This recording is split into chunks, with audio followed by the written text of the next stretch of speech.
Mga kaibigan, tingnan nyo po kung gaano kasipag ang mga ngisda natin. Kahit ang lakas ng ulan ay sige pa rin ang timbog. Yan, naghahanap buhay para lang mabuhay ang pamilya. Sana'y maunawaan ng mga anak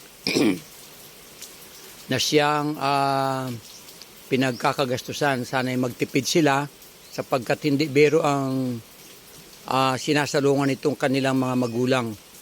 Biro mo kahit ang lakas ng ulan ay sige ang bayo ng dagat para lang tumakbo ang mga isda patungo sa lambat. At para may maibenta, pambili ng bigas, para may maipakain sa kanila at may baon sila sa school, sa mga project nila at sa mga sapatos at damit nila, tuition kanila. So mahal kong mga kaibigan, tunay na dakila ang kanilang mga magulang.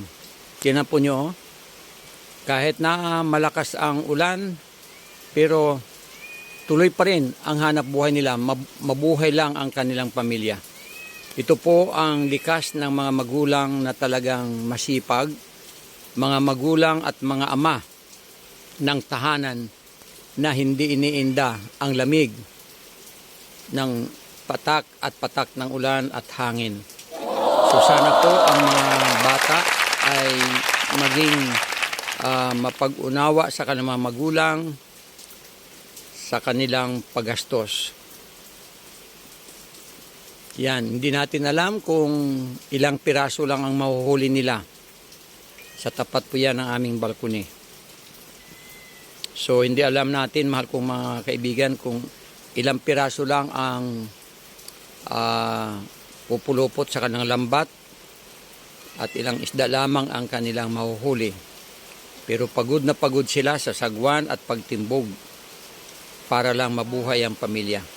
Sana po ay maging leksyon po ito sa mga anak. Huwag sanang masyadong extravagant dahil ang mga magulang ay talagang nagsasacrifice. Hindi natin alam kung lalagnatin sila.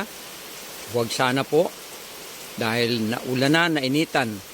Ito po ang kalagayan ng kanilang mga ama na naghahanap buhay sa dagat. God bless you po. Sumainyo ang pagpapala ng Diyos sa buong araw na ito. Bye-bye.